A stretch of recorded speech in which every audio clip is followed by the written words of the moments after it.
복합지문이라고 부르거든. 여기 위에 이 복합지문이라고 써 있는 게 그냥 진짜 복합이라서 이렇게 써놓은 것도 있지만 실제로 이렇게 비문학 지문 두 개 연결된 거를 복합지문 파트 이렇게 불러요.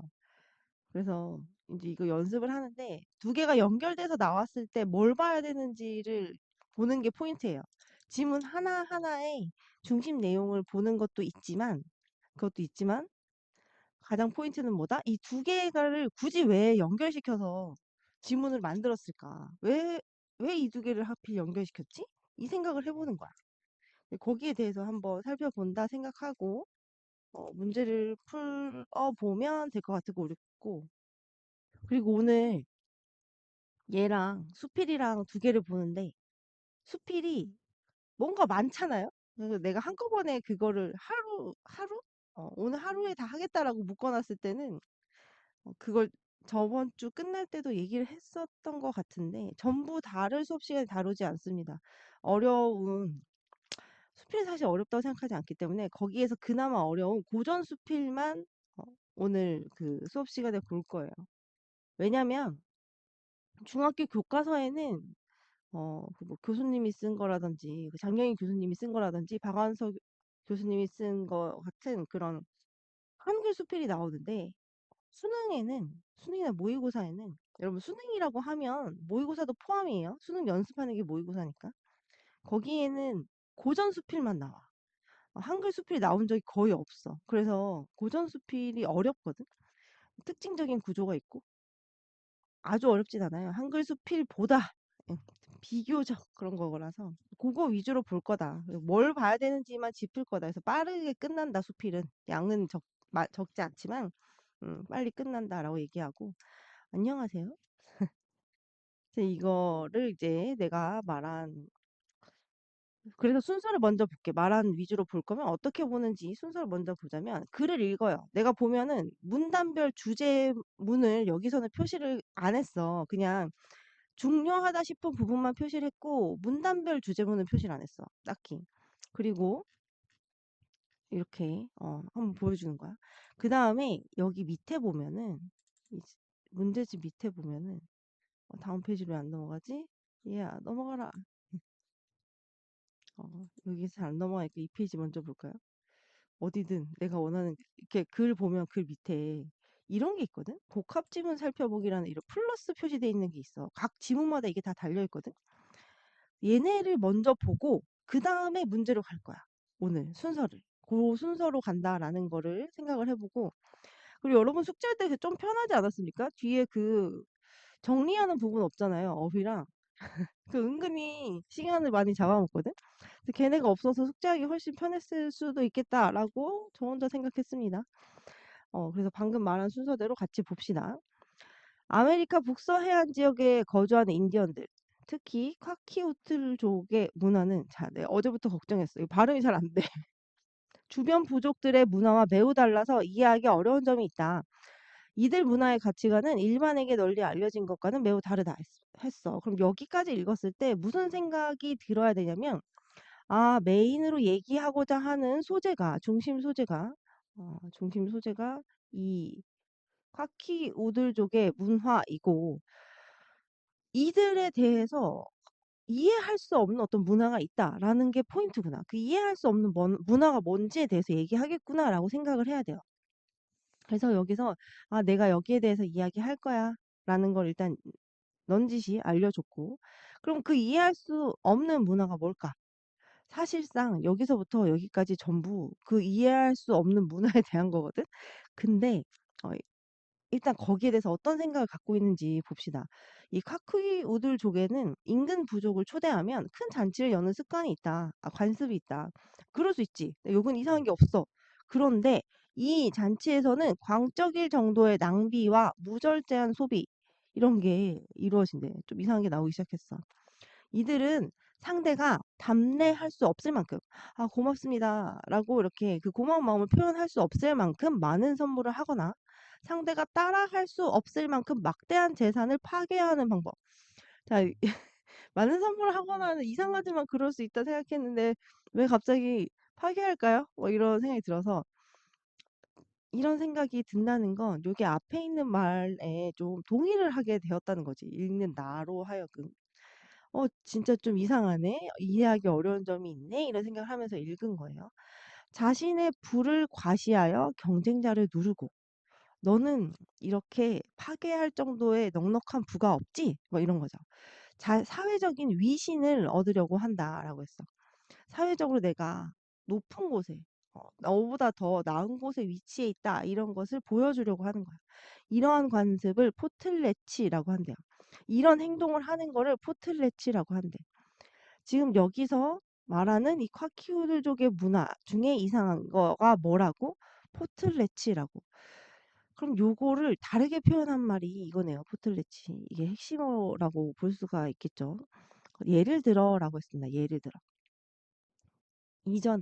이전에 내가 지문을 설명을 할 때 어 잘 이해를 못하면 정의를 알려주고 거기에 대한 예시를 들어서 "이해를 시켜준다."라고 말을 했었거든. 근데 거꾸로 말하자면 그렇게 예시를 들어주거나 하는 이유는 반대로는 '이게 중요해. 그러니까 꼭 이해해. 문제로 낼 거야.'라고도 생각할 수 있겠지 얘들아. 그러니깐 요렇게 예를 들어 주고 이해를 시켜 주고 여러 번 거기에 대해서 설명을 해 준다는 건 내가 거기에 대해서 "네가 꼭 알았으면 좋겠어." 이런 뜻이잖아. 예를 들어 카키오들족의 수장은 포틀레치를 열고 귀한 재산인 구리판을 불 속에 던져 넣거나 바다로 던져서 없앤다.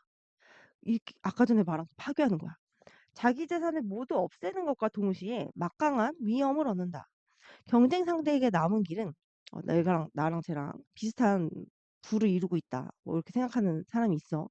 그럼 걔가 자기가 얘보다 더 낫다는 거를 보여주기 위해서 하는 행동은 더 많은 구리판을 막 파괴하거나 동등한 가치가 있는 구리판을 파괴하거나 아니면 '아 나는 그렇게 못하겠어. 너가 더 나아. 패배. 난 졌어.' 이렇게 하는 거 밖에 없다는 거야. 그래서 콰키오들족의 이상적인 인간상은 이러한 경쟁을 통해서 묘사되는데 이들이 이를 꾀하는 목적은 이러한 일을 벌이는 목적이라는 거야.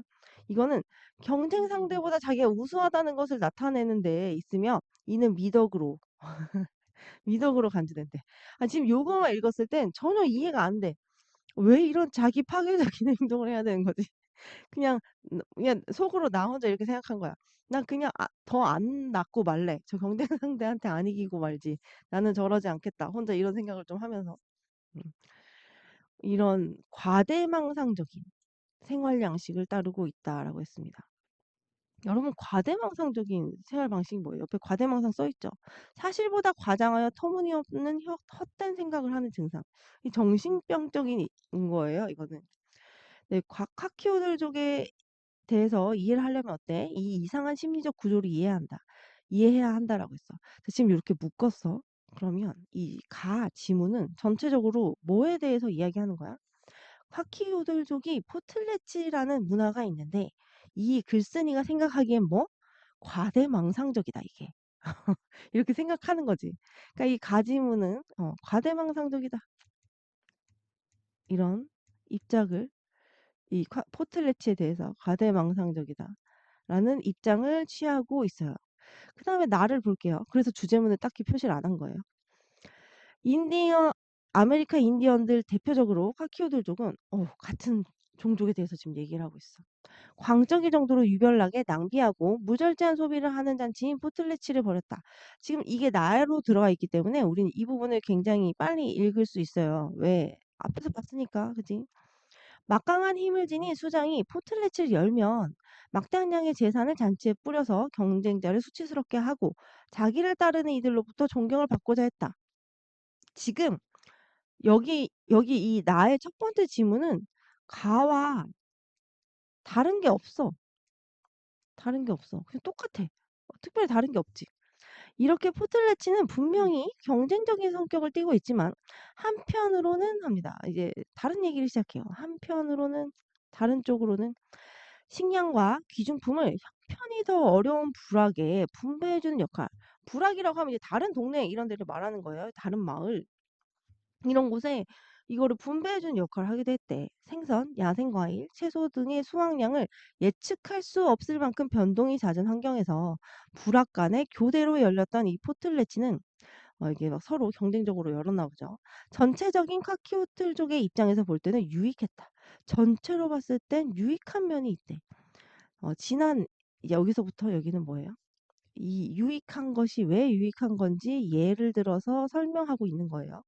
지난해 포틀레치의 배품을 받은 부락 인근의 강과 산에서 얻은 물자가 많으면 이 그들은 이 해에 포틀레치를 베풀 수 있는 자가 된다. 그러니까 전에 받았으면 올해는 우리가 더 넉넉해진다. 그래서 베풀 수 있다. 이런 이야기죠. 원래 포틀레치의 말뜻에는 가진 자들이 주고 못 가진 자들이 받는다는 의미가 있다 했습니다. 포틀레치가 원래 그냥 그 단어만 따지면 식사를 제공하다, 소비하다 뭐 이런 뜻이거든. 그래서 그게 이제 여기 문화에 녹아서 이제 가진 자들을 주고 못 가진 자들이 받는다. 이런 의미가 있다는 거죠. 갖지 못한 자들이 굶주림을 면하려면 이 옷 부락의 수장이 위대한 인물이라고 인정만 너 대단해. 이렇게 경쟁적으로 생각을 했을 때 너가 더 우위에 있다라고 인정만 해주면 우리한테 먹을 게 생긴다는 거죠. 그래서 콰키오드족 수장이 벌인 이 포틀레치는 재분배라는 일종의 경제 행위를 한 것이 된다. 다시 말해서 많은 개개인의 노동력으로 모은 생산품을 여러 집단의 개인들에게 각기 다른 양으로 재분배한 셈이 되는 거다라고 했어요. 여기 앞엔 같지만 이 포틀레치에 대한 입장이 여긴 과대망상적이었다면 여긴 뭐라고 요약할 수 있어요? 재분배라는 시선으로 보고 있어요. 그래서 같은 포틀레치라고 굳이 써볼까요?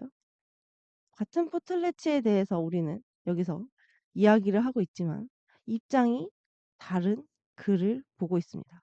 이렇게 나와요. 복합지문은 대부분 이렇게 같은 거에 대해서 다른 관점으로 본다든지 아니면은 비슷한 거에 대해서 얘기하고 있어서 두 개의 공통점 차이점을 본다든지 이런 식으로 두 개를 붙인 이유가 있어. 굳이 두 지문을 고른 이유가 있거든. 여기는 요렇게 같은 중심 소재에 대해서 다른 관점을 가지고 있습니다. 이렇게 포인트를 뽑아서 키워드를 뽑아서 정리를 할 수 있겠죠. 그다음에 뒤에 옆 페이지죠, 여러분. 옆 페이지에 문제 밑에 있는 복합지문 살펴보기 이 부분을 먼저 볼게요. 글씨가 좀 작죠? 조금 크게 해 볼까요? 너무 크게 했나? 일단 자와 나는 아메리칸 인디언 카키오들족의 포틀레츠 문화에 대해서 설명했다. 그래서 가의 글쓴이는 어떻게 했대? 사회적 위신을 얻기 위한 목적에서 행해진 문화로 과대망상적인 생활 양식을 따른 것으로 본다. 반면 반대예요. 나의 글쓴이는 단순한 경쟁이 아니라 이 카키오들족 전체에 있어서는 부의 재분배 효과를 가져오는 행위다. 이처럼 동일한 화제에 대해서 다른 견해를 보이는 글을 읽을 때는 공통된 화제가 뭔지 일단 파악을 하고 그 다음에 각각의 글쓴이가 화제에 대해 어떤 견해를 제시하는지 이거를 비교하면서 읽도록 한다. 이게 포인트예요. 사실 문제를 맞추는 것도 중요하지만 지금 이 지문을 읽을 때 요 부분을 작게 하고 싶다 눌렀더니 요 부분은 우리가 자체적으로 판단이 가능한가? 이게 더 중요합니다. 요거를 파악할 수 있게끔 글을 읽자. 요 얘기를 하고 싶은 거겠죠. 문제를 보겠습니다. 1번 문제. 자와 나를 비교한 내용으로 적절한 것은 했습니다. 뭐 답은 사실 간단하지만 틀린 것도 한번 볼까요? 가는 나에 비해 타 문화의 긍정적인 면을 주목하고 있다라고 했는데 나에 비해라고 했을 때 진짜 그냥 가는 이렇게 읽어도 된다고 했죠. 그다음에 맞으면 요걸 따져보면 된다고. 근데 이게 더 헷갈리면 그냥 쭉 읽으세요. 가는 타문화의 긍정적인 면에 주목하고 있다. 가는 과대망상적으로 보고 있잖아. 이거는 부정적으로 본 거예요. 그리고 가는 타문화를 받들어 섬기는 태도. 부정적으로 본다고 했는데 아니에요. 그리고 나는 가와 달리 문화의 변화 가능성에 관심을 보이고 있다. 나가 어 재분배 효과가 있다고 말했다고 해서 긍정적인 면을 언급했지만 문화의 변화 가능성, 이 문화는 어떻게 바뀔 수 있다 이런 얘기를 하지는 않았고 거기에 관심을 보인 부분도 없어요.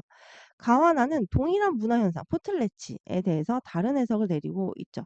가와 나는 아메리칸 인디언 부족의 각기 다른 문화 아니고 같은 문화에 대해서 이야기하고 있습니다. 답이 될 수 있는 게 4번밖에 없어요. 근데 가와 나 입장으로 봤을 때 보기에서 B가 보일 반응으로 적절한 것은 했어. 자, A가 카키오들족 중에 한 부족의 수장이래요. 너희들은 내가 이 구리판을 구하는데 얼마나 많은 재산을 썼는지 알고 있다. 나는 이것을 4,000장의 담요로 구했다. 자, 이제 나는 내 경쟁 상대를 이기기 위해 이 구리판을 불에 태워가지고 파괴하기로 했다. 이 포틀레치는 이제까지 행해진 포틀레치 중에 가장 성대한 것이 될 것이다. 내가 이 정도로 부자야. 지금 얘기했어. 그럼 B가 뭐라고 해? 뭐라고 하면 좋을까? 뭐라고 할 거야? 경쟁적이라고 했잖아. 그러니까 난 더 많이 할 거야. 라든지 뭐 이렇게 얘기할 거 아니야? 이걸 나한테 팔라고 할 리는 없고요. 우리 부족에게 필요하고 차라리 우리에게 나눠주시오. 왜 이게 아닐까? 응? 여기에서 이 나눠달라고 하는 경우는 없다고 했어요. 둘 중에 하나야.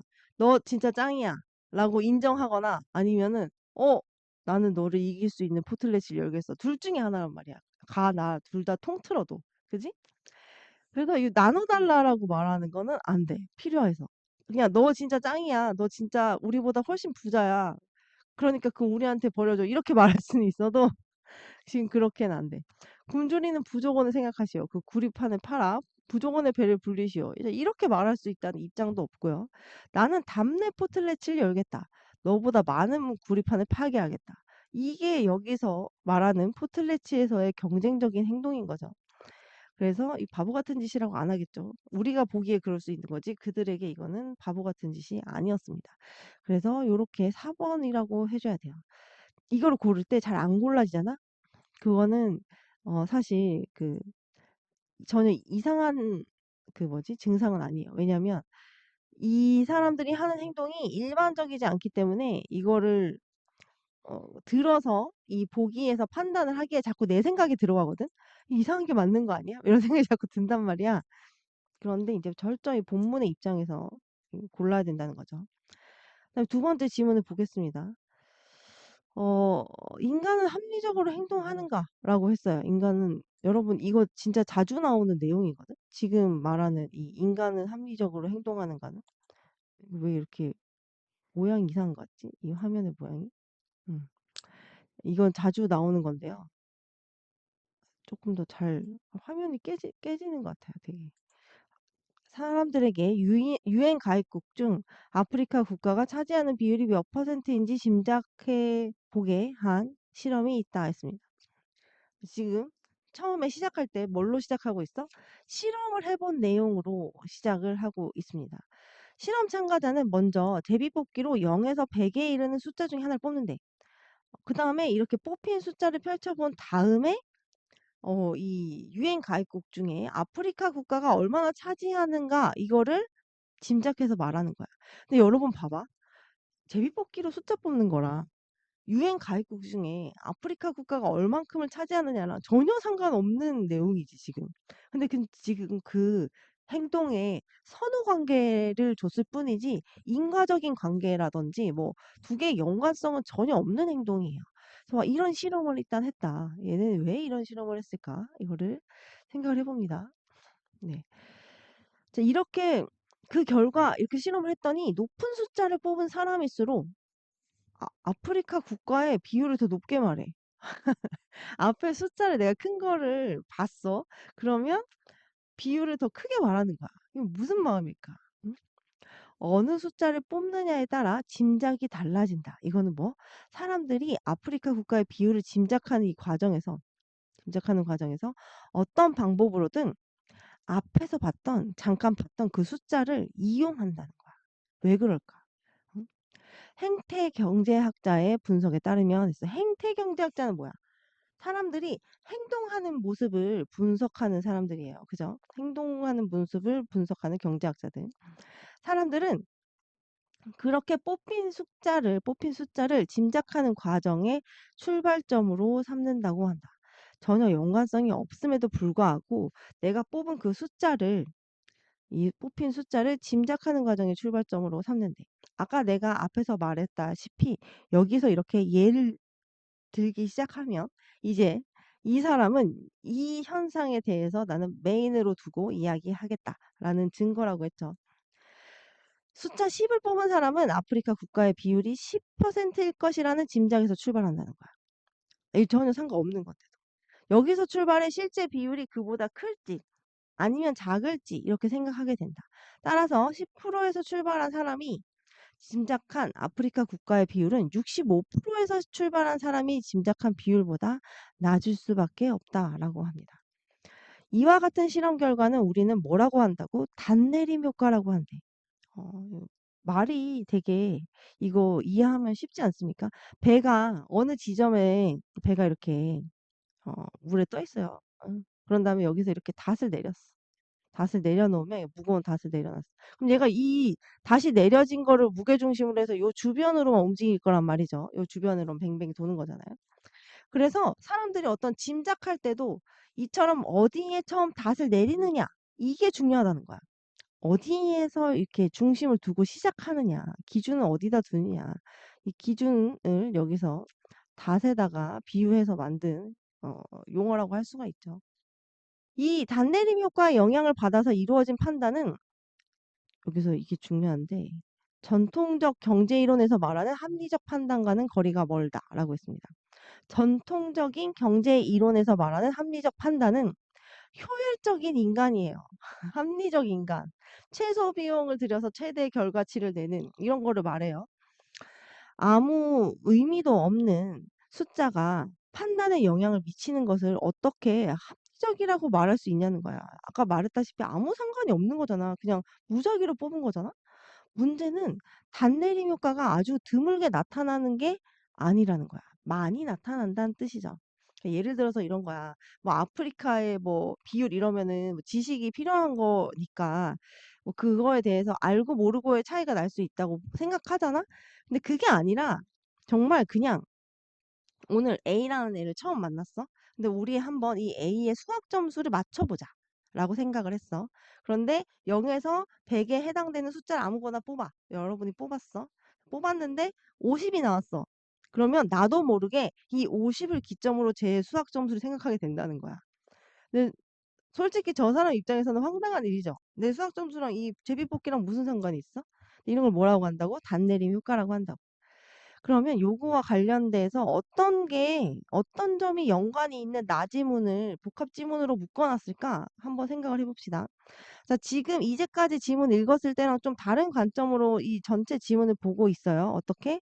전에는 각 문단별로 무슨 얘기를 했는지 정리를 하면서 얘가 이야기를 어떻게 이끌고 가고 있는지 전개 방식도 받고 막 이랬는데 지금 복합 지문이기 때문에 큰 중심 소재나 이 두 개를 묶은 이유가 뭘까? 이런 큰 덩어리를 위주로 읽는 거를 우리 연습하고 있다라고 했어요. 미국의 한 대학에서 실시한 실험이 있다. 또 여기서도 실험을 합니다. 강의실에 있는 학생 중 무작위로 반을 골라서 머그잔을 하나씩 쥐어줍니다.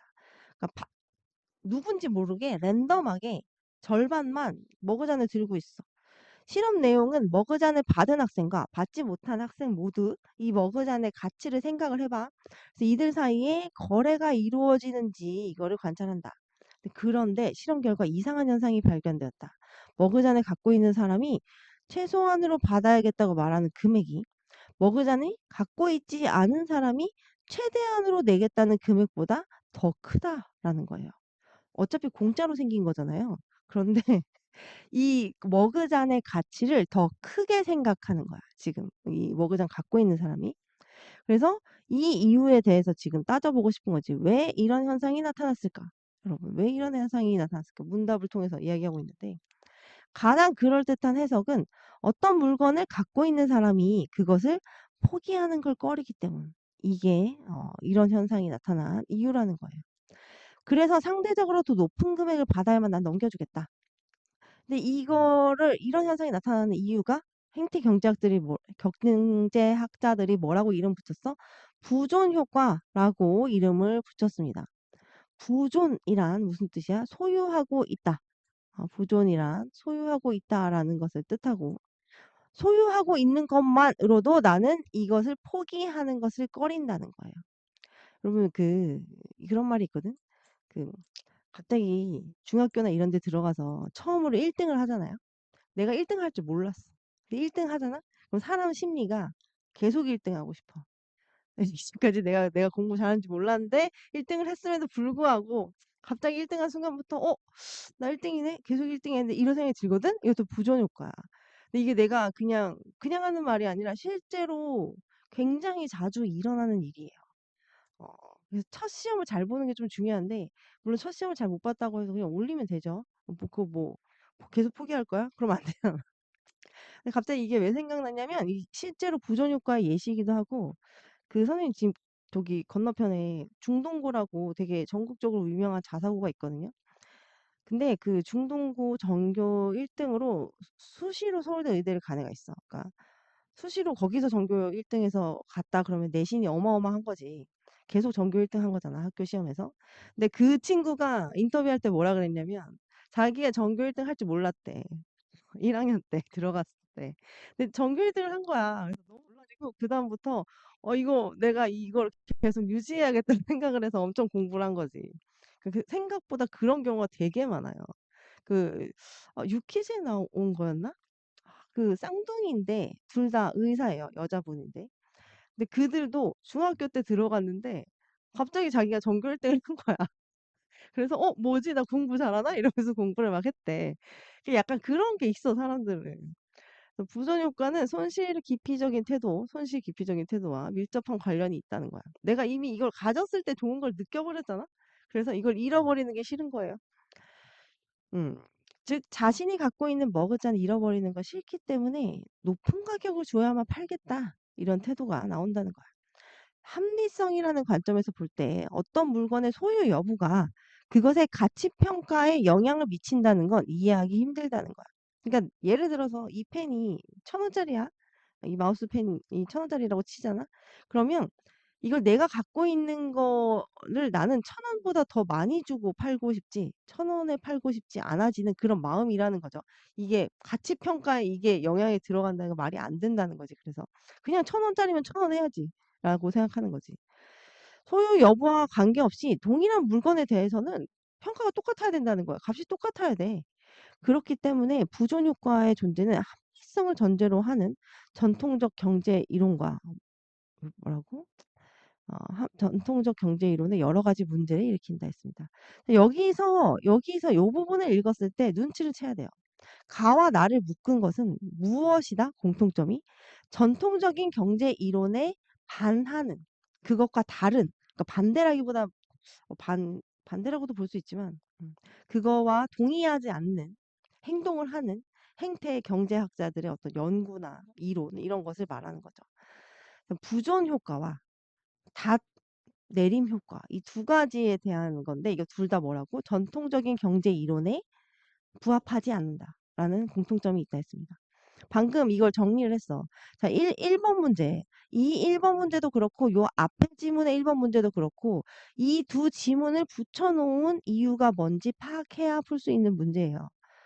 가와 나의 공통점이 뭐라고?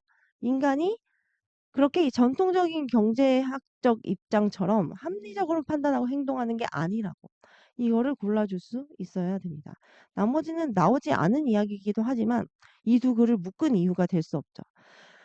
여러분 수능에서 수능도 그렇고 내신도 그렇긴 한데, 내신은 선생님이 다 설명해 준 다음에 문제를 내잖아요, 대부분. 고등학교가 아닌 이상. 고등학교는 외부 지문도 나오거든.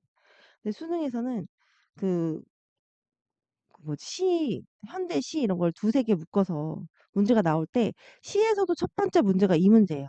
가나 다 시에 공통점으로 적절하지 않은 것은 뭐 공통점으로 적절한 것은 이게 나와요. 왜 나오냐면 내가 왜 이 시 세 개 묶었는지 너네 알아? 이거 물어보는 거야. 근데 지문을 묶었을 때도 똑같은 걸 묻는다는 거지. 내 의도를 너 알겠어? 이렇게 물어보는 거야. 보기에서 기억과 같은 역할을 하는 것은 했습니다. 여러분 지문 옆에 기억을 보면 뭐라고 쓰여져 있어요? 제비뽑기에서 숫자 뽑는 거 얘기하는 거예요. 그럼 여기에서 제비뽑기에서 숫자 뽑는 것처럼 무작위로 뭔가 숫자나 이렇게 다시 내려지는 효과를 제시하게 되는 어떤 행동이 뭐가 있냐는 거야.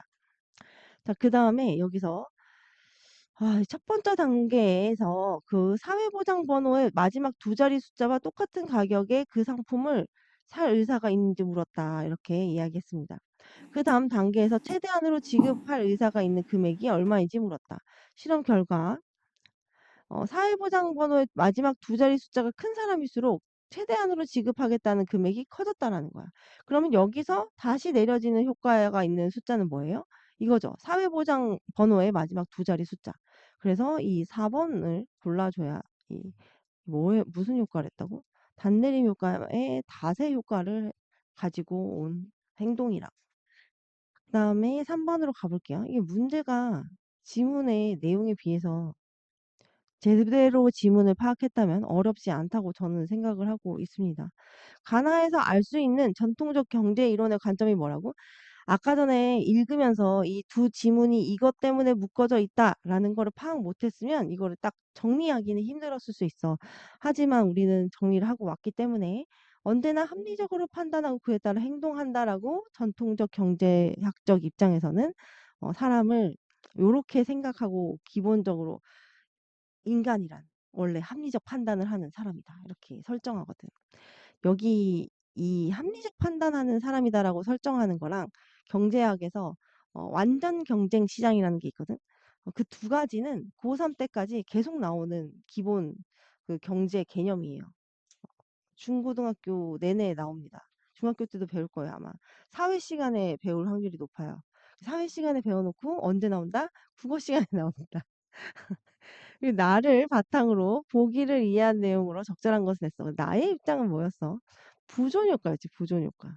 음. 부존 효과는 뭐야? 내가 소유하고 있는 것에 대해서 이걸 잃고 싶지 않아. 약간 이런 거죠. 자, 여기 10만 원에 사고 싶어 했는데 12만 원에 원래 파는 거란 말이야. 이거 그 홈쇼핑에 보면 이런 거 되게 많아요. 사용해 보고 마음에 안 드시면 한 달 있다가 반품 가능하다 하는 거. 무료로 한 달만 써보라라고 하는 거.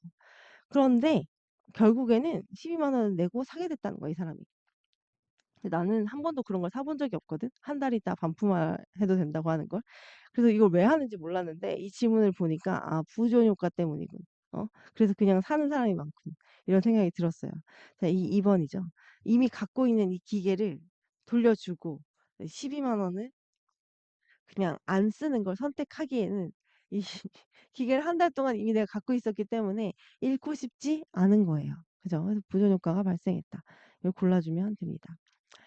여기서 나머지는 본문 내용 요약이기 때문에 다시 읽지 않더라도 이 두 가지 부존 효과, 단내림 효과 둘 다 뭐 경제 주체가 장기적인 비용과 편익을 합리적으로 분석한 거야. 이런 전통 경제학의 인간상과는 다른 인간의 모습을 보여줬다는 점이 두 개의 공통점이다라는 거예요. 그래서 다음 질문을 보겠습니다. 음. 뭘 설명을 많이 했는지 시간을 많이 썼네. 오늘 되게 막 빨리 끝낼 수 있을 거라고 자신 있게 처음에 얘기해놓고. 무엇이든 예술이 될 수 있을까입니다. 영국의 예술계의 지도자 400명이 성정한 20세기 가장 영향력 있는 작품 쥐샹의 셈이래요.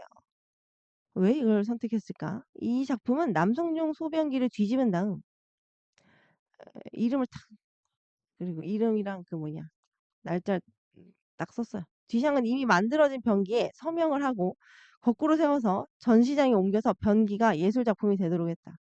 이런 쥐샹은 변기에 대한 새로운 생각을 창조한 거라는 거야. 생각을 창조했다는 거야. 새로운 생각을 창조.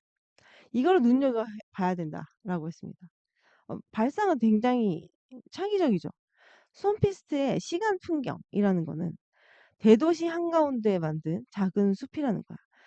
그는 오래전 뉴욕시에서 자랐을 나무와 풀들을 골라 심어 녹색의 작은 공간을 꾸몄는데 이 시간 풍경은 바쁘게 오가는 사람들로 북적이던 대도시에 까마득한 옛날을 상상하게 한다라고 했어요. 그렇습니까? 그냥 공원 아닌가? 이런 생각이 들긴 하지만 손피스트는 자연을 뭐라고? 예술작품이라고 여겼다. 둘 다 어떤 것에 대한 생각을 바꾼 거야. 생각을. 그지? 현대에 이르러 예술에서의 독창성 추구가 주된 흐름이 되면서 예술은 무엇일까? 이렇게 정의 내리기가 힘들어졌대. 뒤샹의 생각 같은 기성품, 손필스트의 싱한 풍경과 같은 자연뿐만 아니라 색종이의 우연적인 배열, 사람들이 쓰고 버린 폐품이나 쓰레기 이런 거 내가 지금 가로 쳐놓은 이 모든 거 뭔가 이런 예시를 나열했어요. 예시를 나열했는데 이런 것들이 전부 모두 예술이 된다. 예술은 그것이 무엇으로 되어 있는가, 무엇으로 구성되어 있는가가 아니라 뭐가 중요해? 무엇을 말하는가. 이게 중요하다. 작품을 만든 재료든 거기 등장하는 대상이든 작품을 이루는 것에서 더 나가서 의미 있는 걸 전해준다는 거야. 그러니까 무엇을 말하는가는 이꼴 같은 말이죠.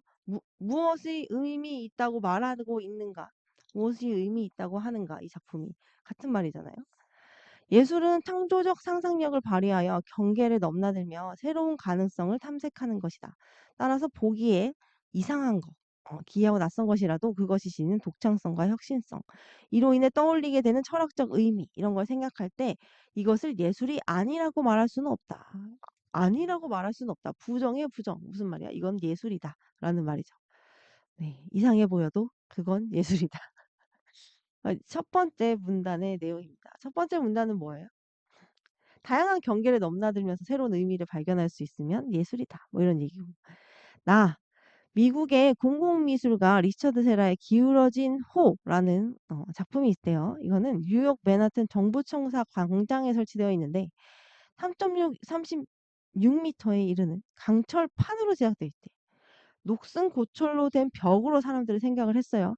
반면 미술 관계자들은 오늘날 가장 인기 있는 화가들조차 작품이 창작된 당시에는 환영을 받지 못했다. 이러면서 사람들이 보기에는 이게 그냥 커다란 벽 같지만 나중에 이건 대중예술로서 인정받을 것이다 라고 생각을 하는 거예요. 그리고 이 위로 가서 봅시다. 창작자인 세라가 광장을 가로지르는 이 설치물이 광장을 두 개의 공간으로 나누어서 사람들이 새로운 공간을 경험할 기회를 얻었다라고 한다는 거야. 근데 어때? 그러나 대다수의 관객은 뭐라는 거야. 너 그냥 벽 하나 세워놓고 말만 그럴듯하게 하는 거 아니야? 이런 이제 얘기를 하는 거죠. 어떻게 보면 이게 되게 대중적인 입장이에요, 얘들아. 여기서 그리고 두 번째로 눈치채야 될 게 있어. 뭐예요? 앞지문과 굉장히 다른 얘기를 하고 있다는 거야. 앞에서는 이런 걸 예술로 쳐줬어. 그런데 지금은 아니 이상하잖아. 이거 무슨 이게 예술이야. 라는 이 사람들의 생각에 귀 기울여 주고 있어. 무엇보다 정부 청사에서 일하는 사람들의 반발이 컸어. 왜? 이 흉하고 괴상하고 이 고철 덩어리 이것 때문에 광장에서 우리는 휴식을 취할 수가 없다. 철거해달라. 세라의 의도는 지극히 개인적인 생각에 머무르고 만 거야. 사람들한테 동의를 못 받았어. 작품의 철거 여부를 놓고 치열한 논쟁이 7년 동안이나 계속됐고 어떻게? 철거하기로 했어. 이 기울어진 호는 해체되어 고철로 돌아갔어. 여러분 여기가 보이다가 나무도 보이고 막 시커멓게 막혔어. 여러분은 작품으로 인정할 수 있을까? 이게 사람마다 이렇게 관점이 다 다를 수 있다. 그래서 관점은 다를 수 있지. 그런데 대부분의 사람들이 노한 거야. 지금 이 상황에서. 이 사건은 작품에 대한 관객의 권리라는 새로운 관점을 보여준대. 자, 이 부분이 지금 이 두 번째 나지문의 포인트죠. 예술 작품은 이를 감상하고 즐기는 관객을 제외한 채 창작이라는 점으로만 의미를 볼 수가 없대. 왜? 관객의 감상이 중요하기 때문에. 왜냐하면 예술 작품을 통해 예술가와 관객이 서로 소통하는 것, 이게 예술 본연의 역할이기 때문이라고 생각합니다. 그래서 기울어진 호로 인한 논란은 독창성과 새로움만을 내세운 관객과 동떨어진 예술에 대해서 생각을 해보게 한다.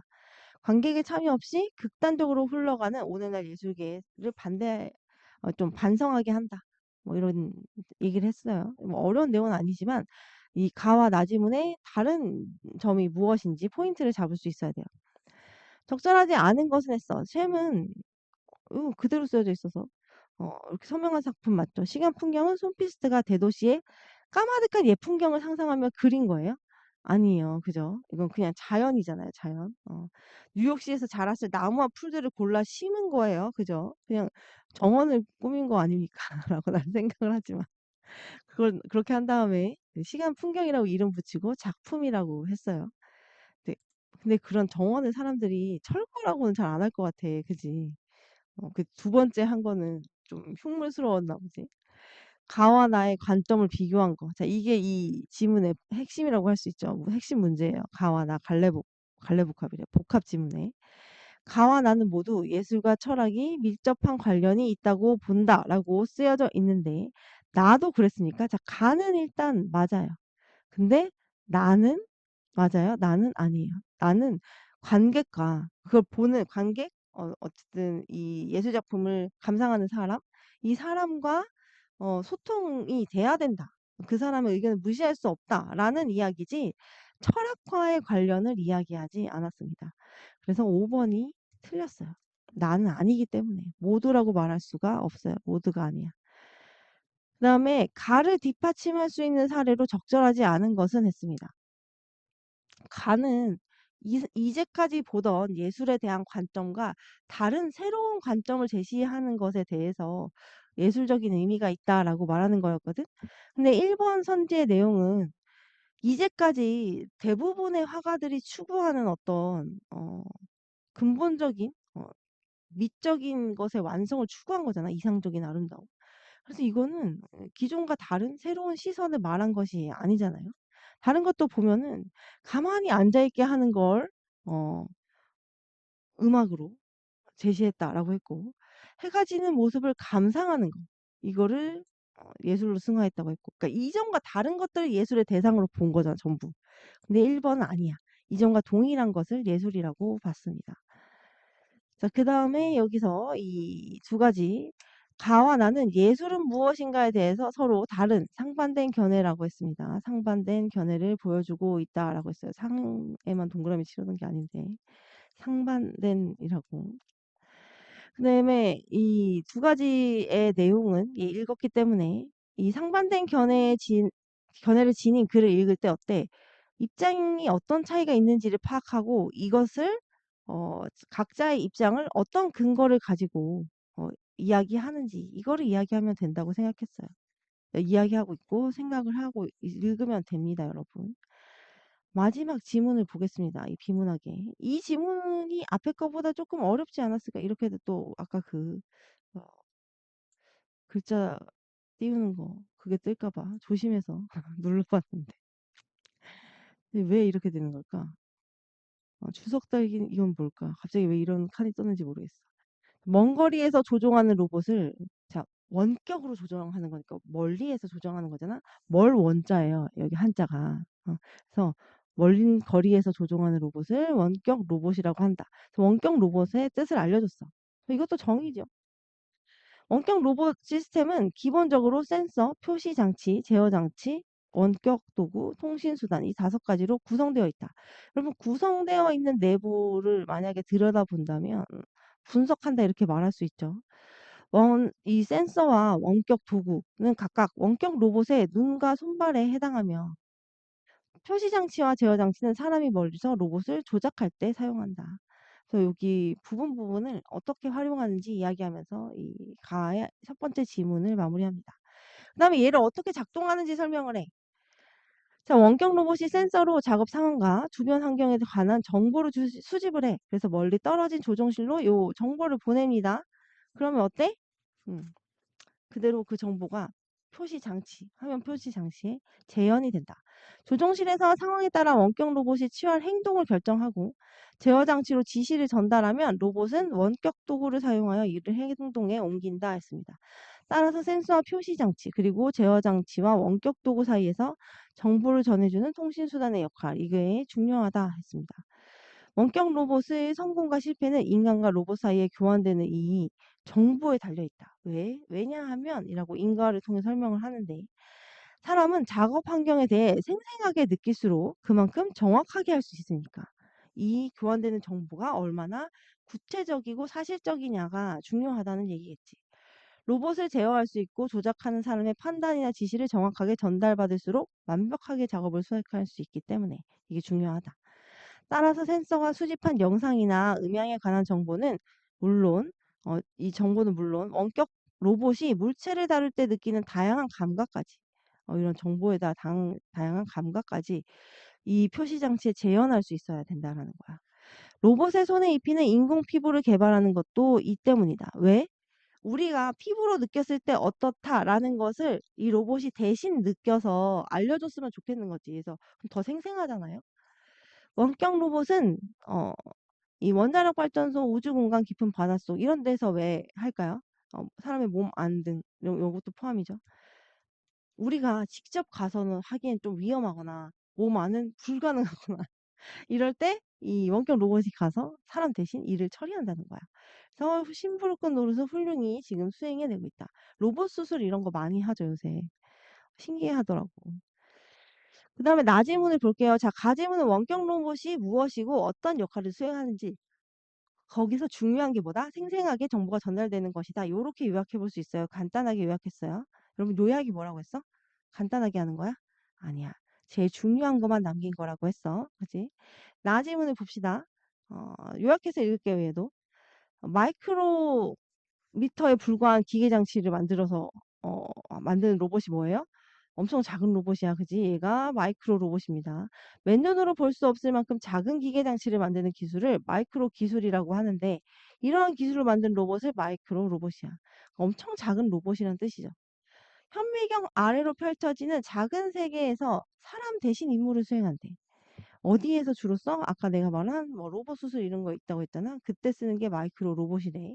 의료용 마이크로 로봇은 인체 어디에나 들어가 진단과 치료를 수행하는 내시경 로봇, 그리고 미세 수술에 사용되는 로봇, 그리고 혈관이나 장기의 세포 사이를 비집고 들어가서 치료하는 로봇, 이런 것들이 개발되어 있대. 혹은 개발되어 가고 있고, 이러한 로봇을 사용하여 정밀한 진단은 물론이고 치료 고통도 줄일 수 있어.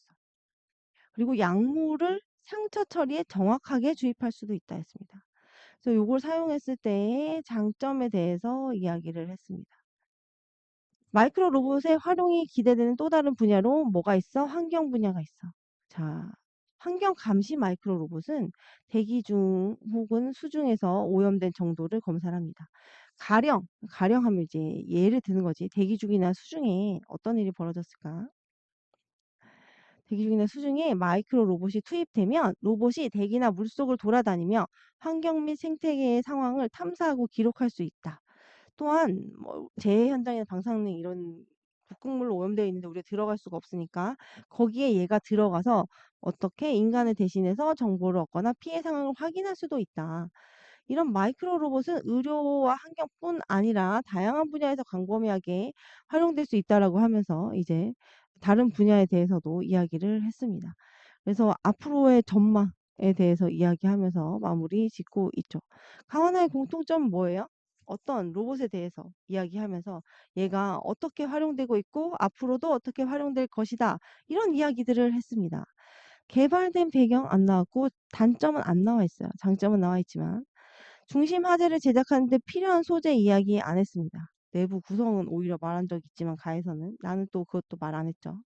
중심 화제가 활용되는 양상에 대해서 구체적으로 밝히고 있고 중심 화제의 개발 과정에서 그것이 지닌 의의를 설명하지 않았습니다. 뭐 개발 과정이 뚜렷하게 나오는 부분도 없죠.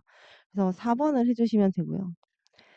가와 나를 볼 때 보기에 A, B에 들어갈 말이라고 했는데 원격 로봇은 로봇의 무엇을 바탕으로 뭐 이것을 이름을 붙인 그 이름의 뜻이 어디에서 기원했느냐를 보면 되는데 원격은 먼 거리에서 조정하는 로봇에서 시작을 한 거잖아요.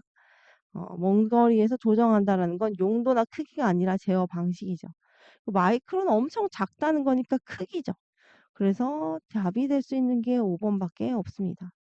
여러분 잘 듣고 있습니까? 응? 마지막에 두 문제 풀고 5분 쉬도록 하겠습니다. 네, 아침이라서 졸리겠지만 졸지 말고. 강화 나를 읽고 보기에 대해 보인 반응이래. 자, 혈관 안에 들어갔어. 엄청 작은 게 들어가겠지. 마이크로 로봇이 들어갔을 확률이 높고. 얘도 역시 원격 로봇일 거야. 그지? 원격 로봇 중에 하나일 거 아니야. 마이크로 로봇인데 내가 직접 거기 들어가서 뭐 할 수 없잖아요. 원격으로 해야 되잖아요. 자, 이 매우 작은 의료용 로봇 작동 실험에 성공했다. 실시간으로 전해지는 혈관 영상을 보고 막힌 곳을 이제 뚫어요. 그지? 미세 전기 모터를 회전시켜서 혈관 벽에 쌓인 노폐물을 제거한다 했습니다. 이 보기의 로봇은 이용자가 실시간으로 전해지는 혈관 영상을 보고 명령한 임무를 수행해요. 맞죠? 인공 피부를 지녔다고 볼 수 있습니까, 이게? 이게 인공 피부를 지닌 거랑은 상관이 없다는 거야. 갑자기 여기서 왜 인공 피부를 본문에 나왔다고 해서 그냥 쓴 걸까? 자, 마지막은 어휘 문제예요. 이건 이 뜻이 맞는지 하나씩 읽으면서 지나가면서 한번 생각을 해보면 되는 거죠. 자, 주입하는 게 흘러 들어가도록 부어 넣어. 맞습니까? 네, 맞죠. 탐사하는 게 뭐예요? 탐사하는 건 여기저기 돌아다니면서 조사하는 거잖아. 그런데 얻어내거나 얻어가짐이래. 이건 뭐야? 어 획득 뭐 탐욕스럽게 획득하다 뭐 이런 거 얻어내는 거야 이거는. 이거는 그냥 이게 무슨 뜻인지 모르더라도 탐사하는 건 뭐 돌아다니면서 조사하는 건데 이게 전혀 아니라는 걸 알 수가 있죠. 내 생각에 4번 다 맞았을 거라고 생각을 합니다. 자 5분 쉰 다음에 우리 그 뭐냐 수피를 하도록 합시다. 이 화면을 어떻게 좀 잘 정리를 하고 싶은데 어떻게 하는지 모르겠네. 5분 있다가 뭘 하자고 수피를 합시다. 알겠죠? 어. 물 마시고 와요.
짜잔. 이 책이 오늘 둘 다 끝납니다. 그죠? 여러분 고생하셨습니다. 이게 뭐 한 달, 21일 뭐 이런 식으로 계획표가 나오긴 하지만 사실 문제집을 그렇게 딱 그 날짜에 맞춰서 끝내는 게 쉬운 일이 아니거든. 여러분 대단한 거야. 그지? 일단 큰 틀을 봅시다. 수필 파트에. 수필이 보통 글쓴이가 자기가 느낀 거를 쓰는 거잖아요. 일상생활 하면서. 근데 이 스텝 1, 2, 3로 나눠져 있는데 처음에 뭐에 대해서 얘기하는지 그 수필의 중심 대상을 파악하자라고 이야기하는 거고, 두 번째는 이 중심 대상에 대해서 어떤 생각과 태도를 가지고 있는지 파악하자라는 이야기고, 마지막에 그거를 전달함에 있어서 글쓴이가 어떤 방식으로 말을 하고 있느냐, 글로써 이 문체라든지 어떤 식으로 글을 쓰고 있는지, 글에 쓰여져 있는 표현법이나 글을 쓰는 방식, 이런 것들을 파악하자는 이야기죠. 별 얘기 아니잖아. 어, 되게 거창한 것처럼 써 있지만 별 얘기가 아니니까 이게 어렵지 않다라고 내가 말을 한 거예요. 음. 굳이 저기 표시하지 않아도 괜찮습니다. 이 따뜻한 조약돌도 보자면 내용이 간단하잖아요. 그 무슨 내용이에요, 이거? 어? 아, 이거 밑에 이거 크게 하고 작게 하는 거 없어졌어. 이거 어떻게 없어진 거지? 어떻게 한 건지도 모르겠어. 이게 왜 이런 걸까? 모르겠어. 이제 꽉 찼다, 아까보다. 요렇게 하면 나오는 것 같다. 어. 이 따뜻한 조약돌의 내용은 굉장히 간단하죠. 무슨 내용이었나요? 이 주인공이, 글쓴이가, 주인공이 아니라 글쓴이야. 자, 이 수필에서는 글쓴이와 글에서 나오는 나가 동일인이죠. 예, 동일인이에요. 어, 이 글쓴이가 별로 친하지 않는 친구인데 반에서 항상 점심시간에 사라지는 친구가 있어. 그 친구가 어느 날 자기한테 우리 집에 놀러 오라고, 별로 말을 안 해본 친구인데 이렇게 초대하면 좀 당황스러울 수 있지. 이렇게 놀러 갈래? 이렇게 초대를 했어요. 그런데 거절할 수가 없었대. 그래서 수업 끝나고 보자 하고 갔습니다. 근데 엄청 이제 너무 춥고 약간 생각보다 먼 거야. 그래서 야, 이제 그냥 집에 가고 싶다. 내가 왜 간다고 했을까? 막 이러고 있는데 저기 우리 집이다라고 하고 가리키는 거야. 이 가리키는 곳에 바람을 막기도 어렵고 한방눈의 무게조차 지탱하기 힘들어 보이는 오두막 한 채가 서 있었대. 이 키키한 방 안에 아픈 어머니와 어린 동생들이 옹기종기 모여 있었다 했습니다. 미안하구나. 내가 몸이 안 좋아서 대접도 못하고 라고 엄마가 얘기했어요. 그리고 이 친구의 동생들, 이 아이들과 놀아주고 있을 때 품팔이 다닌다는 그의 아버지가 돌아오셨어. 아이고, 우리 딸이 친구를 다 데려왔네 라면서 이 딸의 첫 손님이라면서 반갑게 대했다라고 했습니다. 이제까지 친구를 데려온 적 없었던 거지. 이걸 알 수가 있지, 여기서. 그래서 그러면서 이제 돌아갈 때 저 이거 줄게 이거밖에 없구나 이러면서 아버지가 뭘 주셨어. 이게 뭐냐면 불에 달궈진 따뜻해진 조약돌 두 개예요. 돌을 이렇게 불에 따뜻하게 해가지고 손난로처럼 만드신 거지. 그치? 그래서 제 친구가 이거를 받고 이제 가려고 하는데 뭐라고 얘기했냐면, 하지만 그 조약돌 두 개보다 더 따뜻한 것은 그 다음 내 귀에 들린 한마디 말이었습니다. 하면서 집에 가는 동안은 따뜻할게 나 잘 가거라 하면서 이 돌멩이 난로를 가슴에 품은 채 집으로 돌아왔다 했습니다. 이 경험에서 이 글쓴이가 가장 말하고 싶은 건 뭐예요? 그 아버지가 주신 그 조약돌이 되게 실제로 따뜻한 것도 있지만 그거에 담겨 있던 그 따뜻한 마음이 느껴졌다. 나 거기에 약간 감동받았다. 이 얘기하고 싶은 거잖아요. 그죠? 그래서 내가 아까 말했다시피 수필은 내용 파악이 어렵지 않아요. 특히 이 현대글로 쓰여져 있는 요즘의 수필들, 요런 것들은 내용 파악이 어렵지 않다. 다만 그냥 수필이라는 것이 무엇이고 글쓴이가 일상생활하면서 느낀 것이나 체험한 것을 자유롭게 쓴 글이 수필이다라는 거. 그리고 자신의 경험을 통해서 얻은 깨달음이나 생각이 있어. 깨달음이나 생각이 뭔지는 알아야 돼. 읽고 난 다음에. 그리고 대부분 글 속의 나는 글쓴이와 일치한다. 뭐 100%는 아니지만 거의 100%예요. 그렇지 않은 걸 본 적은 거의 없어. 음. 글쓴이가 무엇에 대해 이야기하고 있는지 살펴봐야 되는데 이게 중심 대상이라고 한다고 했고, 이 글의 중심 대상은 뭐예요? 조약돌입니다. 따뜻한 조약돌. 요 정도만 알면 됩니다. 뒤에 문제 중에서 혹시 어려운 게 있으면 볼게요. 이런 식으로 하니까 선생님이 빨리 끝난다고 한 거겠죠? 여러분 거의 다 맞지 않았습니까? 친구 어머니가 언제 친구 동생하고 놀아주라고 했어. 그런 말 안 했잖아. 문제가 안 어려워. 그리고 요게 이제 어떻게 보면 핵심인데 글쓴이가 기업과 같이 생각한 이유는 조약돌에 담긴 친구 아버지의 마음에 감동했기 때문이지. 그래서 3번 찾아주면은 이 수필의 내용을 나는 잘 파악했다라고 할 수 있겠죠. 네. 옆에 해설도 자세히 쓰여져 있긴 하지만 여러분이 해설을 읽는지 모르겠다라는 선생님의 걱정을 잠깐 이야기하고 해설을 읽어보세요. 알겠죠? 그다음에 꼴찌에게 보내는 갈채 박완서 작가님의 글입니다. 이 글은 앞에 글보다는 조금 복잡한 구조를 띠고 있어요. 왜냐면 약간 반전이 있거든. 어떤 반전? 반전이라기보단 뭐죠? 생각이 바뀌는 부분이 있어요. 글쓴이 생각이 바뀌는 부분. 그 부분만 파악을 하면 돼요. 중요한 거는. 처음에 이 글쓴이가 박완서 작가님이겠죠. 어, 버스 타고 집에 돌아가다가 여기 마라톤 대회가 진행 중이야 라는 방송을 들었어. 그래서 1위 주자를 보면서 환호하기 위해 이게 목표였지. 이게 목표를 해가지고 내려서 이제 마라톤 대회를 보러 삼거리로 갔습니다. 막 환호 소리가 들리고 막 하는데 저쪽에 있는 그 뭐지? 딴데 라디오 스피커에서 1등이 들어온다는 얘기가 나오는 거야. 그럼 지금 여기 삼거리를 지나가는 사람 누구야? 확실한 건 1등은 아니라는 거지. 그러니까 나는 1등을 보고 환호하기 위해서라는 요 목표를 가지고 내렸는데 그게 아니라는 거를 알게 된 거죠. 그래서 이 꼴찌에 가까운 주자들이 지나가는 걸 이제 나는 지금 봐야 되는 상황이야. 그래서 나는 그때 맥이 빠졌대. 좀 실망한 거죠. 나는 영광의 승리자의 얼굴을 보고 싶었던 거지 비참한 꼴찌의 얼굴을 보고 싶었던 건 아니기 때문에 이때 실망한 마음이 드러나죠. 또 차들이 부릉대면서 막 이제 움직이려고 막 이렇게 막 부릉부릉 거린 거죠. 다시 날카로운 호루라기 소리가 들리고 저만치서 푸른 유니폼을 입은 마라토너. 자, 이 사람이 여기서 이 화자가 보는 생각을 다르게 만들어주는 사람이죠. 음. 이 사람이 나타났는데 이제 여러 가지 생각을 막 하면서 이제 저 사람 몇 등일까? 저 사람은 늦었는데 누가 기록이나 해줄까? 뭐 이런 생각을 하면서 막 봤어. 그래서 이 사람이 조금쯤 우습고 조금쯤 불쌍하다라고 이 사람에 대해서 이 글쓴이가 생각을 했어요. 글쓴이의 생각을 여기서 엿볼 수 있죠. 여기서 이제 생각이 어떻게 바뀌는지가 포인트인 거지. 푸른 마라토너는 점점 더 나와 가까워졌다. 그래서 자 이걸 보고 생각이 바뀌잖아. 뭐 그의 표정. 그의 표정을 보고 이 사람이 생각이 바뀌죠. 이게 계기가 되어주죠. 생각이 바뀌는. 나는 그런 표정을 생전 처음 보는 것처럼 느꼈다. 그렇게 정직하게 고통스러운 얼굴을, 그렇게 정직하게 고독한 얼굴을 본 적이 없다. 가슴이 뭉클하더니 심장이 두근거렸다. 그는 20등, 30등을 초월해서 위대해 보였대. 위대해 보였대. 왜일까?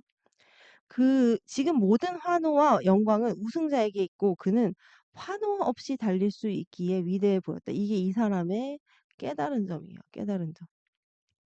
이거를 그전까진 몰랐는데 이 사람을 보고 깨달은 거야. 나는 용감하게 인도에서 차도로 뛰어내리며 그를 향해 열렬한 박수를 보내며 환성을 질렀다. 나는 그가 주저앉는 걸 보면 안 되었다. 나는 그가 주저앉는 걸 봄으로써 내가 주저앉고 말 듯한 어떤 미신적인 연대감을 느꼈대. 이게 무슨 말이야? 저 사람한테 내가 너무 이렇게 동질감 이런 걸 느끼고 있는 거야. 나의 인생도 어떻게 보면 환호 없이 달리고 있는 이런 묵묵한 고독한 이런 나의 인생 뭐 이런 걸 생각한 것 같아. 그렇지 않고서는 저 사람이 주저앉았을 때 나도 주저앉고 말 것 같은 그렇게까지 그런 공감을 느끼지는 않을 거 아니야?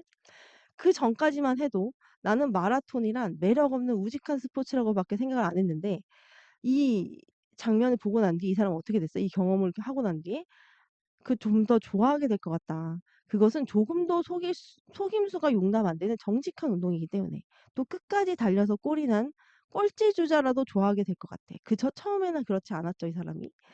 그 무서운 고통과 고독을 이긴 의지력 때문에. 자, 지금 요렇게 생각이 바뀌었어요. 생각이. 자, 이런 부분만 파악하면 됩니다. 여기서 중심 대상은 누구예요? 중심 대상이 뭐예요? 사실 여기 내가 써놓진 않았어. 근데 이 사람이 중심 대상이잖아요. 푸른 유니폼을 입은 마라토너. 이 사람이 푸른 마라토너라고 옆에 문제는 줄여서 써있죠. 중심 대상입니다. 마라톤이라고 쓴 친구들이 있을 것 같아. 근데 여기를 보면 알 수 있죠. 고통스러운 푸른 마라토너의 얼굴이 보였다. 나는 속임수가 용납되지 않는 마라톤을 좀 더 좋아하게 될 것 같다. 이 사람이 1등 주자에게 박수와 환호를 보냈다라고 하면 안 돼요. 그죠? 그러려고 했어. 처음에 그러려고 했는데 이미 지나간 뒤였고 나는 그 푸른 마라토너에게 박수와 환호를 보냈기 때문에 이거는 틀렸습니다. 그럼 푸른 마라토너가 꼴찌라고 나오진 않았어. 그냥 꼴찌에 가까운 사람인 거지. 이제 그래서 꼴찌라든지 뭐 이렇게 언급하고 있지는 않습니다. 딱 여기서. 근데 제목이 꼴찌에게 보내는 갈채인 거 보면 거의 꼴찌 아닐까?라고 추측을 해보는 거지. 기억에 대한 나의 생각으로 가장 알맞은 것은 이라고 했어요. 기억이 뭐예요? 푸른 유니폼을 입은 마라토너예요. 거기에 대한 이 중심 대상에 대한 나의 생각이라고 하면 자, 이 문제와 이 문제는 둘 다 주제에 대해서 묻는 건데 이 글의 주제는 글쓴이의 깨달음과 동일합니다. 글쓴이가 이 수필은 글쓴이가 이 경험에서 깨달은 게 곧 주제예요. 이 푸른 마라토너가 고통과 고독을 이겨낸 위대한 사람이라고 생각했고 그래서 이 꼴찌 주자의 의지의 위대함을 느끼게 했다. 그러니까 같은 내용이죠. 같은 내용입니다. 그러니까 수필은 내가 무엇을 경험했는지와 그리고 그것을 통해서 뭐를 깨달았는지만 알면 돼요. 끝이에요. 간단합니다. 음. 수필의 개념과 특징이라고 되어 있어요. 자, 수필의 특징 이거는 가끔 내신에서 내신인데 대신 같네요. 내신에서 물어보기도 합니다. 내신에 나오기도 해. 이거 6개를 다 알고 있는지. 그러니까 객관식으로 만들기 되게 좋잖아. 다음 중 수필의 특징이 아닌 것은 하나 끼워 넣기 좋다고. 자유롭다, 비전문적이다, 소재가 다양하다, 1인칭 문학이다, 자기 고백적이다, 교훈이 있다. 이런 게 수필의 특징이라는 걸 알아놓으면 돼요. 그리고 경수필과 중수필의 특징을 구분할 수 있는지 이게 두 개를 구분이 가능한가 해서 차이점을 알아둬야 돼요. 경수필은 가벼울 경자라고 했어요. 그래서 가벼운 수필인데 일상생활 방금 읽은 거 뭐야? 이거 경수필이야. 그런데 사회적 객관적 논리적으로 보통 적어야 하고 사회 문제와 같은 무거운 내용을 소재로 한 신문 칼럼이나 평론 이렇게 본인이 쓴 자신의 주장을 쓴 거지만 좀 더 내용이 어 사회적인 내용이고 주장과 근거를 논리적으로 제시하고 있는 글들을 중수필이라고 합니다. 아무래도 소재가 좀 더 무겁죠. 그래서 중수필이라고 한다. 이렇게 기억을 해놔도 좀 더 구분을 하기 쉽습니다. 여기 보면은 막 여기 번호가 달려 있잖아. 그래서 여기에 대해서 이렇게 하나씩 하나씩 이게 자세하게 쓰여져 있는데 이게 무슨 말인지 잘 모르면 얘네도 한번 읽어 보세요. 알았죠? 넘어가지 말고 뭐 이게 대충 내가 알겠지 이러면서 넘어가지 말고 그 수필의 문체는 말은 어투라고 하잖아. 그러면 글에 남아있는 그 사람은 글을 쓰는 독특한 말투 같은 게 있을 거 아니야? 그거를 이제 문체라고 하거든. 그런데 이거를 전부 다 뜻은 읽어놓지만 내가 왜 2개 색칠해놨냐면 저 나머지 들에 비해서 저 2가지는 저거를 아느냐 모르느냐를 가끔 물어볼 때가 있어서 내신은 모르겠지만 내신은 학교마다 저걸 수업했느냐 안 했느냐에 따라 다르겠지만 수능의 기준으로 했을 때 만연체라는 말이라던가 뭐 간결하게 화려하게 이런 말은 간결체 이런 말은 가끔씩 나오거든. 우유체 이런 건 나온 적이 별로 없어요. 자, 만연체는 뭐냐면 되게 길어요. 긴 문장을 통해서 자세하게 나타내고 그걸 다 구체적으로 설명하다 보니 차분하고 설명하는 듯한 느낌을 준다라고 하면서 이 예시를 보면 알 수가 있고요. 화려체는 표현법이 다양해. 그래서 문장을 화려하게 꾸며준다는 거야. 나머지는 그냥 읽어보면 될 것 같아요. 간결체는 짧은 거예요, 그냥. 음, 짧은 문장을 쓰는 거라서. 근데 나는 이것도 길게 느껴지는데? 뭐 이렇게 생각한다면 뭐 어쩔 수 없는 부분이 있지만 네, 긴 거는 긴 것의 특징이 완연합니다. 어, 여기서 요걸 한번 볼까요? 지난 주말에도 나는 산에 다녀왔다. 눈이 내린 날이었다. 불과 일주일 만에 양수터는 뭐 이러면서 막 얘기하고 있습니다. 글쓴이의 경험과 생각이 솔직하고 고백적, 객관적이라고 돼 있는데 고백적이죠. 객관적인 거는 수필에서 아니라고 했어요. 경수필에서 아니에요. 중수필에선 나올 수 있어요. 경수필에서는 보통 그런 객관적인 것보다 자기 고백적인 이야기가 더 많이 나옵니다. 그리고 윗글에서는 짧은 문장을 통해 선명한 인상을 나타내는, 짧은 문장을 통해서 나타내는 거 뭐라고? 간결체라고 한다고. 그지? 요 정도만 할 수 있으면 크게 무리 없다라고 생각돼서 스텝 2로 넘어갈 건데요. 이욕설은 조금 자세하게 읽어보긴 할 겁니다. 유추 때문에. 그리고 이거는 고전 수필이에요. 그리고 이거는 고등학교 때 나와요. 고등학교 때 교과서에 나오는 데도 있고, EBS 수능 특강 이런 그 수능 관련된 고3 컨텐츠 EBS에서 만든 거기에서 나오는 거야. 그러니까 이게 고3 수준의 모의고사, 고3 수준의 수필이다 생각할 수 있겠지. 요즘 나오는 고전 수필 중에 좀 쉬운 버전이라고 보면 됩니다. 고전 수필인데 일단 행랑채가 퇴락하여, 그러니까 오래돼서 지탱할 수 없게 된 것, 있게끔 된 것이 세 칸이 있대. 나는 뭐 마지못해서 이제 더 이상 놔둘 수가 없는 거야. 더 이상 미룰 수가 없어서 이를 모두 수리하는데, 그런데 그 두 칸은 앞서 장마에 비가 샌 지 오래되었으나 나는 그것을 알면서도 망설이다가 손대지 못했던 거야. 오래된 거야. 근데 아직 얘가 수리를 못했어. 이 두 칸은. 그런데 나머지 한 칸은 뭐야요? 비를 한 번 맞고 샜던 거야. 그래서 얼른 수리한 거야. 그래서 이번에 수리하면서 봤더니 이전에 이 두 칸은 어떻게 됐냐면 모두 썩어서 못 쓰게 되었어. 수리비가 엄청나게 들었습니다. 이 마치 치과 같은 거죠. 잠깐 조금 썩었을 때 가면 금방 끝나는데 많이 썩었을 때 참다 참다 가면 어때? 너무 한참 동안 이제 치료를 해야 되고 이빨도 못 쓰고 막 금리도 씌워야 되고 막 그렇잖아. 근데 한 번밖에 못 쓰는 거는 완전하게 다시 쓸 수 있었어. 하나만 갈아주면 됐습니다. 그래서 이 두 가지를 대조적으로 이야기를 했어요. 그래서 여기가 자신의 경험입니다. 그다음에 두 번째, 나는 이에 느낀 것이 있었다. 그래서 느낀 점을 이야기하고 있어요. 자, 여기서 느낀 점, 깨달은 점, 혹은 깨달은 점. 그다음에 여기도 깨달은 점이거든. 여기도. 그런데 이게 그 고전 수필의 특징이에요. 경험과 느낀 점을 아예 문단에 나눠서 써요. 아까 전에 그 박완서 선생님이나 조약돌 그 글 보면은 경험 사이사이에 생각하는 게 녹여져서 들어가 있잖아. 근데 고전 수필은 이렇게 느낀 점을 마지막에 딱 나눠서 정리하는 습관이 있어요. 대부분의 글이 그렇게 되어 있어요. 나는 이에 느낀 것이 있었다. 사람의 몸에 있어서도 마찬가지다. 잘못을 알고서도 바로 고치지 않으면 곧 그 자신이 나쁘게 되는 것이 마치 나무가 썩어서 못 쓰게 되는 것과 같으며, 마치 이렇게 사람의 몸과 이 나무가 썩어서 못 쓰게 되는 것을 같은 선상에 놓고 비유하고 있죠.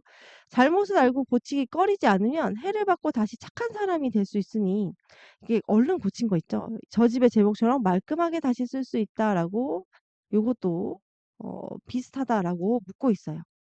뿐만 아니라 자 여기서 사람의 몸으로, 행랑체에서 사람의 몸으로 이렇게 처음에 연결시켰는데 사람의 몸에서 정치로 연결시키고 있어요. 정치, 백성을 좀먹는 무리들을 내버려 두었다가 백성들이 도탄에 빠지고 나라가 위태롭게 됩니다. 자, 이건 뭘까? 여기 나무가 썩어서 못 쓰게 되는 거랑 같은 거죠. 그런 연유에 급히 바로잡으려 하면 이미 썩어버린 제목처럼 때는 늦은 것이다. 어찌 삼가지 않겠는가? 그러니까 조금 잘못됐을 때 얼른 그 사람을 제거하든지 해야 된다라는 거야. 그래서 잘못을 알고 바로 고치는 자세가 중요하다라는 이야기를 하고 있는 건데, 이거를 행랑체에서 사람의 몸, 정치에까지 생각을 확장하면서 설명을 하고 있습니다. 옆에 정리되어 있는 거를 한번 볼게요. 자, 이 이욕설이라는 게 무슨 뜻이야? 이는 다스리다, 옥은 집, 집을 다스리는 것에 대한 이야기라는 거예요. 글쓴이는 집을 다스리는 것에 대해서, 고치는 것에 대해서 이야기를 하고 있는데, 이 행랑체를 수리한 경험을 어때? 사람의 몸에도 비유를 합니다. 그리고 마지막에 나라의 정치에도 이것을 비유해요. 그래서 모든 것에 이렇게 비슷한 것에 연결을 시켜주면서 조금만 잘못됐을 때 얼른 고쳐야 된다. 잘못을 알았을 때 그렇지 않으면은 망한다. 약간 이런 느낌이죠. 잘못을 알았으면 바로 고치는 자세가 중요하다는 교훈을 전하고 싶은 교훈적인 내용이다. 라고 해 주시면 됩니다. 여기에서는 이 내용 파악이 첫 번째, 그다음에 앞에 경험이고 뒤에가 느낀 점이다라는 그 커다란 고전 수필의 틀이 두 번째로 중요하고, 세 번째는 자, 그 뭐냐, 유추를 통해서 이렇게 연결해 나갔다라는 점이 중요합니다. 지금 이 문제 어려운 게 없는 것 같아서 뒤에 넘어가려고 하고 있는 거예요. 괜찮아라는 이 장영희 교수님의 수필은 교과서에 실려 있는 게 여러 편이 있어요. 근데 그 이 교수님이 다리를 잘 못 쓰는 그런 부분이 있죠. 근데 그걸 극복해 나가는 과정, 그리고 그것 때문에 겪었던 어린 시절, 아니면은 뭐 지금 교수를 하면서 그것 때문에 받는 편견을 이겨내는 과정, 이런 것에 관련된 글들이 많이 있는데요. 그게 많이 교과서에 실려 있습니다. 그래서 이 내용도 보면은 초등학교 1학년 때 일을 회상하면서 쓰고 있어요. 음. 어떤 엿장수가 지나가다가 나랑 눈이 마주쳤는데 나한테 엿을 두 개 줬어. 그래서 아저씨랑 눈이 마주쳤는데 요즘엔 이런 거 먹으면 안 되지. 길에서 나눠준 거 먹으면 안 돼. 그지? 어. 그래서 아저씨는 아무 말도 하지 않고 아주 잠깐 미소를 지어보며 말했대. 괜찮아. 라고 했습니다. 나는 무엇이 괜찮다는 것인지 몰랐다. 그런데 내가 이게 뭔지 몰랐다는 건 중요하지 않대. 중요한 건 내가 그날 마음을 정했대. 이 세상이 그런 대로 살만한 곳이라고. 좋은 친구들이 있고 선의와 사랑이 있고 괜찮아라는 말처럼 용서와 너그러움이 있다라고 믿기 시작했다는 거야. 자, 이러면서 어느 방송 채널에서 옛날에 이렇게 TV 내 사랑을 싣고 막 이런 것처럼 친구야 막 이렇게 해서 찾는 거 있었거든. 근데 여기에서 어떤 가수가 나와서 초등학교 때 친구를 찾았는데 축구 시합을 하던 이야기가 나왔대. 자기 친구가 엄청 뚱뚱했었는데 뚱뚱해서 잘 뛰지 못한다고 다른 친구들이 축구팀에 끼워주지 않으려고 하자, 그때 그 가수가 나서서 그럼 얘는 골키퍼 하면 되잖아라고 얘기했다는 거야. 근데 그 친구가 그 말을 기억했대. 그래서 괜찮아. 난 지금도 이 말을 따뜻하게 기억하고 있는 거지. 이 말처럼. 이 얘기를 한 이유가 뭐야? 이 사람의 이 말처럼 나한테는 이 괜찮아라는 말이 같은 중요한 따뜻한 말과 마음으로 기억에 남아있다라는 말을 하고 싶은 거예요. 그래서 이 지난 2002년 월드컵 4강에서 독일에 졌을 때 여러분 이때 태어나지 않았을 때지만 여러분 4강까지 가서 졌으면 거의 졌어도 이긴 거나 다름없는 내용이긴 합니다. 그때까지 그렇게 올라가 본 적이 없죠. 그래서 괜찮아, 괜찮아. 혼자 남아 문제를 풀다가 결국 골든벨을 울리지 못하면 친구들이 얼싸안고 말해준다. 괜찮아라고. 그만하면 참 잘했다고 용기를 북돋아 주는 말이라는 거야. 지금은 아파도 슬퍼하지 말라. 이런 게 여기 여러 가지 말의 뜻이 다 써 있죠. 이거 내가 지금 특징적인 거 두 개만 표시를 한 건데, 이 교수님이 생각하는 여러 가지 괜찮다라는 말의 의미를 나열했습니다. 그리고 그래서 괜찮아는 이제 다시 시작할 수 있다는 희망의 말이다라고 이렇게 이야기하면서 이제 글을 끝맺었어요. 긍정적인 의미를 주는 이 중심 대상은 괜찮아라는 그 말이고요. 이것에 대한 이 글쓴이의 태도는 요 마지막 문장을 태도라고 할 수가 있겠죠. 뭐 이거 어렵지 않습니다. 이거 선생님 문제 어렵지 않다고 생각하는 거 아니지? 네, 여러분 다 맞으셨을 거라고 생각을 합니다. 여기서 한 문제 정도만 볼까요? 글쓴이가 기억에 대해 생각한 것을 알맞지 않은 것은 이라고 했습니다. 기억이 뭐예요? 어, 괜찮아잖아요? 옛날 친구를 찾을 때 하는 말이다. 아니죠, 요거는. 여기 아까 전에 내가 그 괜찮아의 의미는 이만큼이다라고 표시한 부분에 있는 게 나머지 것들이고 얘만 아니에요. 그래서 1번은 아닙니다. 그냥 이게 좀 너무 생뚱맞은 문제라 가지고 설마 틀리지 않았을 것 같았는데 한번 봤고요. 철과 유추라고 되어 있습니다. 이 부분이 오히려 더 중요한데요. 한문으로 쓰인 고전 수필의 한 종류, 이옥설, 뭐 무슨 설, 뭐 이런 게 되게 많이 나오거든요. 참화설 이런 거. 한문으로 쓰인 고전 수필인데 이제 한글로 바꿔놓은 거예요. 자신이 깨달은 사물의 이치나 세상의 도리에 관해서 적은 글입니다. 이 설의 특징은 뭐예요?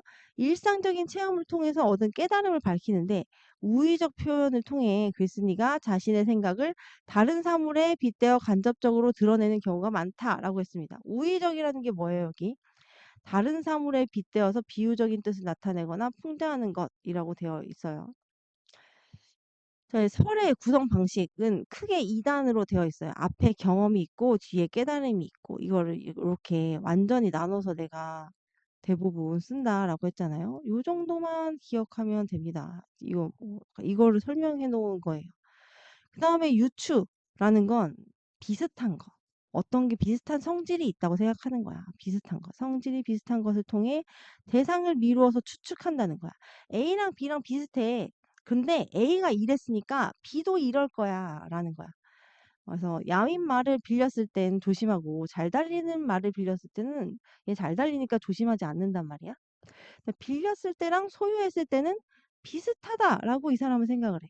그래서 빌렸을 때보다 가진 것을 대하는 감정이 오히려 더 심하게 달라질 수 있다는 거지. 내가 가졌을 때. 가진 것에 따라 달라지는 이 마음가짐을 경계해야 된다. 왜냐면 이 참화서를 읽어보면 뭐야? 오히려 조심할 때는 무슨 일이 없는데, 얘 잘 달리는 말이다 해서 안심해서 막 이렇게 신나게 달렸을 때는 떨어지거나 다치거나 한단 말이죠. 여기 유추의 뜻도 한 번 더 읽어보고요. 유추는 무엇인지 기본적으로 알아내야 되는 것이다 라고 해두시면 되고요. 뒤에 고래들의 따뜻한 동료에, 이거는 예, 사람들보다 오히려 고래들이 더 동료애가 있다는 얘기를 하고 있는 글이죠. 최재천 교수님의 글인데, 이 교수님들의 글이 참 많다, 그지?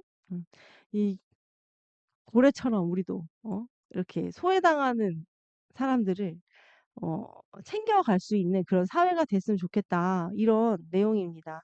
그래서 이건 그냥 전형적인 수필의 형태를 띠고 있기 때문에 어렵지 않다고 저는 생각을 하고 있고요. 그다음에 두 번째 글을 볼게요. 두 번째 있는 남의 도움만을 기대하지 말라. 자, 이것도 교과서에 나와요. 그래서 이거 빠작의 앞에 단계, 뭐 4단계인가요? 거기서 나온 적이, 4단계인가 거기서 나온 적이 있었던 것 같아요. 4단계인가 5단계. 4단계였던 걸로 기억하는데. 네, 중학교 교과서에도 나오는 수필인데요. 정약용이 유배되어 있을 때 자식들한테 편지를 100통을 넘게 썼습니다. 잔소리만으로.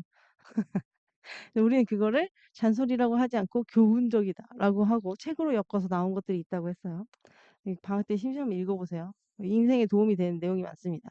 그냥 엄마 아빠가 나한테 얘기할 때는 잔소리지만, 남의 엄마 아빠가 쓴 거는 책으로 나오면 훌륭한 교훈적인 고전이 된다. 자, 너희들은 편지에서 항상 버릇처럼 말하기를 나를 왜 안 도와주냐 이렇게 말하는데, 그렇게 은혜를 베풀어 주기를 바라지 말고 어떻게 하라고? 너네가 가난하고 힘든 현실을 망각하고 있지 말고 남의 도움을 바라면서 살지 마라. 이 와중에도 너희는 응? 다른 사람을 도와줘야 된다.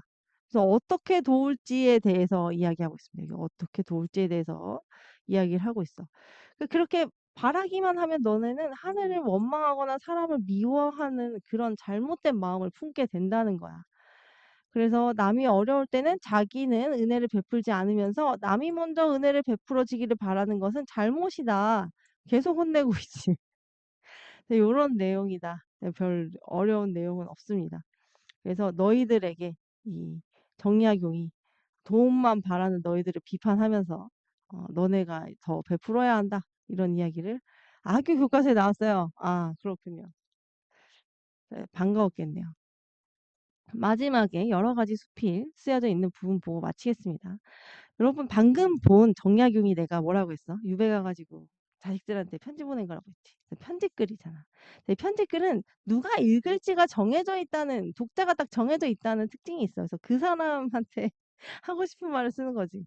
그래서 목적이 분명한 실용적인 글입니다. 우리가 이렇게 다 읽을 줄 알았을까? 정약용이 쓸 때? 이렇게 전 후세에 내려가면서 사람들이 이렇게 막 자기가 아들들한테 쓴 편지 읽을 줄 알면 좀 조심해서 쓸 것 같아. 이렇게 일정한 형식, 첫머리 사연 끝맺음을 따른다. 예절을 갖추어 써야 한다. 지금 뭐 메일도 있고 이런 거, 문자 메시지도 있다. 나중에 이렇게 문자 메시지 교과서에 나오는 거 아니야? 이 이모티콘의 의미는 무엇일까요? 막 이러면서.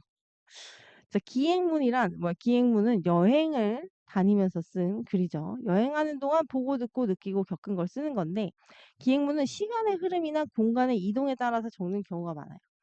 그리고 주로 이 여행하면서 느낀 거를 생생하게 남기기 때문에 현재형 문장이 많다라는 특징이 있고, 이 여행한 곳의 문화와 풍습, 사투리, 지방의 특성 이런 게 당연히 나올 수밖에 없겠지. 거기에 대해 썼으니까. 요 세 가지 단어의 뜻이 뭔지 알아야 돼요. 여정은 여행을 하던 그 기록, 그러니까 여행 과정에 대한 이야기고, 견문은 볼견자 들을 문이에요. 한자로 봤을 때. 한자를 많이 알면 굉장히 국어가 쉬워집니다. 보고 들은 걸 말하는 거고, 감상은 내가 느낀 거. 요 세 가지를 구분할 수 있으면 되고요. 일기는 알지? 이거는 그냥 내가 평소에 느낀 생각이나 느낌을 기록으로 남긴 것입니다. 이제 여기까지 하면 수필까지 끝났어요, 여러분. 자, 수필은 어려운 게 별로 없다고 했고, 아까 앞에 나오는 그 이욕설 있잖아요. 그 설의 특징이랑 그 뭐냐, 유추. 그 부분만 나는 좀 알아놨으면 좋겠어. 거기만 좀 어려워. 나머지는 그것도 뭐 되게 어렵다고 생각하진 않지만, 그거는 계속 고등학교 3학년 때까지 나오거든? 진짜? 수능 때까지 계속 나오거든? 내가 여기 별표 쳐놨잖아? 이 페이지는 꼭 알아놨으면 좋겠고, 나머지는 그냥 여러분이 읽고 넘어가고, 내신 때 나왔을 때, 그때만 한번 외워주면 되는 정도입니다. 여러분 모두 고생하셨습니다. 엄청 빨리 끝내줄 것처럼 얘기해놓고 빨리 못 끝내줘서 죄송합니다. 안녕. 고생했어. 한 권을 다 끊느라고 고생했습니다.